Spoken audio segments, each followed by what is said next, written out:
வணக்கம் நண்பர்களே. இப்போது நம்ம வந்து எக்தா நகரில் வந்து எக்தா துவார் தான் ஸ்டார்டிங் பாயிண்ட்டு, அதாவது ரயில்வே ஸ்டேஷன். இங்கேருந்து பஸ் ரூட்டு எப்படி கவர் ஆகுது நம்ம பார்க்க போகிறோம். ஸோ அப்படியே பஸ் ஸ்டாப்லேருந்து ஸ்ட்ரெயிட்டாக வந்தாங்கன்னா உங்களுக்கு தெரியக்கூடிய இடம் வந்து அட்மின் ஆஃபீஸு, அப்புறமா எக்தா ஃபுட் கோர்ட்டு, அப்புறமா சில்ட்ரன் நியூட்ரிஷன் பார்க்கு, அப்புறமா எக்தா மாலு.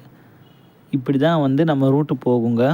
இந்த ரூட்லேயே வந்து லெஃப்ட் எடுத்து போனீங்கன்னா போலீஸ் கிரவுண்ட்ஸ் வந்துடும். இதே இந்த ரயில்வே ஸ்டேஷனுக்கு கொஞ்சம் ஆப்போசிட்டில் பார்த்தீங்கன்னா ஸ்ரெஷ்ட் பாரத் பவன், அமுல் ஃபுட்லேண்ட் இருக்கும். அந்த ஃபுட்லேண்டில் வந்து நீங்கள் வந்து ரிவர் ராஃப்டிங்கோட ஸ்டார்டிங் பாயிண்ட்டாக இருக்கும். அடுத்து வந்து பார்த்தீங்கன்னா இந்த சைடு வந்து ரிவருக்கு இந்த பக்கம் வந்து கேக்டஸ் அண்ட் பட்டர்ஃப்ளை கார்டன் இருக்கும்.